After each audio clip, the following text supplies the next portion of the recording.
So, und damit herzlich willkommen bei Maximal Minimal.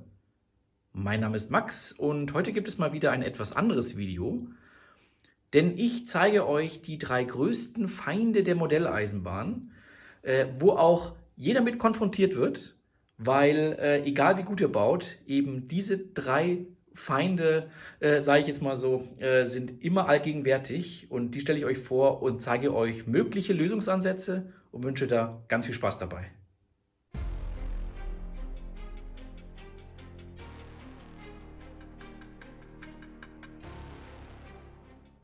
Ja, und damit sind wir auch schon beim ersten Thema, nämlich das Thema Staub. Staub ist, wenn nicht sogar, würde ich persönlich sagen, das größte Thema von uns Modelleisenbahnern, weil egal wie gut ihr baut, Staub ist immer allgegenwärtig. Die einen bauen direkt im gleichen Raum, wo die Anlage steht, entsteht natürlich Staub. Aber man muss nicht mal im gleichen Raum arbeiten oder generell an der Anlage arbeiten, dass überhaupt Staub entsteht. Und man wird nicht unbedingt immer 100% Herr über des ersten Feindes, sage ich jetzt mal so. Deswegen, so ernüchternd wie das Ganze ist, dass, wie wir auch hier sehen, eine Lok stehen geblieben ist, etc. Deswegen wirklich ärgerlich. Ich kann es immer nachvollziehen, mich ärgert selber auch. Es ist leider, spielt ein großes Thema mit bei dem Hobby, aber es gibt mögliche Lösungen und die zeige ich euch jetzt. Klar, für die ganzen Szenerieobjekte kann man natürlich einen Staubsauger nehmen. Da lohnt es sich dann irgendwas, jetzt mal einen Schutz drüber zu ziehen. Es gibt ja extra so Aufsetzbürsten. Es gibt dann auch, man kann zum Beispiel auch einen alten Nylonstrumpf oder irgendwie sowas dann drüber tun, dass nichts eingesaugt wird oder falls was eingesaugt wird, dass man es dann wieder hinkleben kann. Also man es nicht dann am Staubsaugerbeutel rausfischen muss. Deswegen, da gibt es auf jeden Fall Sachen. Man kann auch mit einem Tuch zum Beispiel die Dächer von den Häusern oder sowas dann sauber machen. Aber es gibt natürlich auch Sachen für die Schiene, nämlich hier so Reinigungswagen. Ihr seht, hierauf ist auch Staub. Aber es gibt zum Beispiel hier die ganz normalen, zum Beispiel jetzt werden jetzt von Märklin welche, die dann unten drunter einfach so Filze haben, wo da man einfach die Schienen sauber machen kann, wo natürlich Staub und natürlich auch anderes Material sozusagen dann von der Schiene runtergenommen wird. Das gleiche gibt es jetzt auch von Rocco zum Beispiel, nur eben mit so einem Art, ich sag mal, Schleifstein. Schleifstein ist vielleicht auch ein bisschen so Schleifgummi, Radiergummi, dann irgendwie sowas würde ich dann eher sagen. Gibt es dann, wenn es ein bisschen verhärteter Schmutz ist, finde ich auch gar nicht mal verkehrt. Und wenn man den Staubsauger für die Schiene haben möchte, zum Beispiel habe ich so einen Lux-Reinigungswagen, den ich mal sehr günstig bekommen habe. Da habe ich mal so eine Blinklicht-LED rangemacht und unten nochmal so ein paar LEDs, diese weißen. Das ist so eine Art wie so ein, ja, Gleiszug oder so Hilfszug aussieht, sage ich mal so.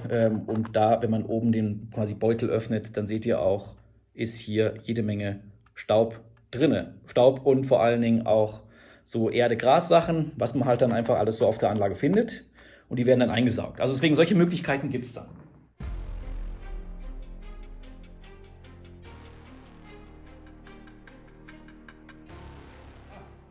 Ja, damit kommen wir auch zum zweiten großen Punkt, nämlich das Thema Temperatur und Feuchtigkeit. Weil ihr wisst ja, eure Anlage arbeitet ja kontinuierlich. Das heißt, mit jeder Feuchtigkeitsschwankung, mit jeder Temperaturschwankung arbeiten eben die verschiedenen Materialien auf der Anlage, sprich sie ziehen sich zusammen oder dehnen sich. Die einen stärker, die anderen weniger stark. Und das macht natürlich dann was mit der Anlage. Das kann leider auch zu Defekten führen. Sei es mal zum Beispiel, wie ich es erlebt habe, vor allen Dingen Lötstellen, die mit der Zeit aufgegangen sind. Deswegen, das sind leider so Sachen, die kommen. Man kann natürlich dann, man merkt auch mit der Zeit natürlich, dass man vielleicht nochmal anders lötet, man noch besser, nochmal ein bisschen das fester machen. Aber es kommt einfach vor, wenn natürlich dann kontinuierlich das Ganze immer sich zusammenzieht, aber auch wieder dehnt. Gerade metallische Objekte sind natürlich nochmal anfällig. Genauso auch Schienen, sage ich jetzt mal so. Und da lohnt es sich auch, gerade beim Schienenlegen, auch wenn man sehr sauber gearbeitet hat, dass man dann nachher Spalte drin lässt. Ich selber habe es bisher weniger gemacht, muss ich auch ehrlich sagen. Es hat sich oft ergeben. Also das heißt, die Schienen sind nicht wirklich immer komplett, schließen die aneinander an. Ich versuche es, oft auch beim Flexgleis-Sägen kommt es dann einfach auch vor, dass man vielleicht ein bisschen zu viel abgesägt hat oder bei weichen Verbindungen, dass es nicht unbedingt immer klappt. Ich weiß nicht, ob man das jetzt hier zum Beispiel sieht. Ich gehe mal hier ran, guckt, da seht ihr, da ist es nicht ganz so sauber auf der einen Seite. Ja, aber auf der anderen Seite ist es auch nicht verkehrt, wenn sich dann die Schiene zusammenziehen kann oder ausdehnen kann. Aber mir ist es vor allen Dingen wichtig, dass in meinen Räumen zum Beispiel immer die Heizung ist auf 2 oder knapp 2. Also das ist einmal hier der große Raum und dann einmal hier der kleine Raum. Einfach damit man dann der Feuchtigkeit beziehungsweise auch der Temperatur zumindest tagsüber ein bisschen einher wird. Klar, nachts geht die Heizung aus, muss man auch dazu sagen. Aber warme Luft nimmt einfach Feuchtigkeit auf. Das ist zum Beispiel für mich ein großer Punkt, weil man eben viel Holzelemente hat, dass da nicht irgendwie lange Zeit dann irgendwo was passiert.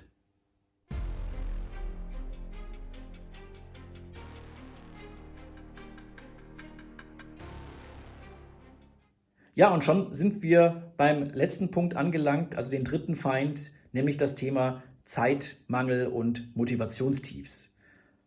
Ich habe extra im dritten Punkt jetzt eine menschliche Komponente mit reingebracht, die auch natürlich persönlich, finde ich die wichtig, also einen persönlichen Aspekt, weil die anderen beiden Themen sind eher technischer Natur. Und ich würde auch sagen, das betrifft jeden von uns, weil Zeitmangel, sagen wir so, der Alltag ist allgegenwärtig. Man muss eben arbeiten. Man hat die Steuererklärung aufgeschoben, die muss gemacht werden. Dann hat man vielleicht auch noch Frau, Kinder daheim, die wollen auch bespaßt werden. Deswegen, es gibt so viele Möglichkeiten. Auch, dass man sich vielleicht eine Dauerbaustelle irgendwo aufgemacht hat, wo man einfach nicht weiterkommt. Könnte ich bei mir sagen, Anfänge von Rockrail waren bei mir zum Beispiel sehr, sehr schwierig, bis man dann da einherkommt, dann sagt man nach dem Abendessen, man sitzt noch mal kurz am Computer und macht eine Stunde was, schwuppdiwupps ist 10, 11 und die Freundin klingelt dann quasi oder klopft da an, na, geht's nicht langsam ins Bett oder so was dann. Also deswegen, ich kenne das alles und es ist wirklich allgegenwärtig und auch, dass man auch zu große Projekte sich vielleicht vorgenommen hat, dass man einfach den Wald vor lauter Bäumen nicht sieht. Und die Lösungen da sind letzten Endes dann, macht kleinere Projekte letzten Endes draus, also dass wir schneller sag mal, Motivation durch Erfolg bekommt. Klingt schon wie so ein Berater irgendwo alles wird, aber es ist wirklich dann so, wenn man sich einfach jetzt eine Riesenanlage plant und zu viel vorgenommen hat, dann hat man, glaube ich, viel weniger nachher Erfolg oder Teilerfolge, als wenn man sagt, man macht nur ganz kleine Projekte. Und so mache ich das auch zum Beispiel mit kleineren Anlagenteilen, dass ich dann sage, ich mache jetzt zum Beispiel nur diesen Berg oder den Bergteil, danach kommt wieder der nächste Teil im Raum, danach wieder ein nächster Teil. Und so schrittweise setze ich die Anlagen zusammen, dass ich nicht dann irgendwo sage, okay, ich habe jetzt so viel mir vorgenommen, ich weiß gar nicht, wo ich anfangen soll, ich habe schon keine Lust mehr. Weil ein typisches Symptom wäre auch dann zum Beispiel, ach komm, ich mache es nächste Woche.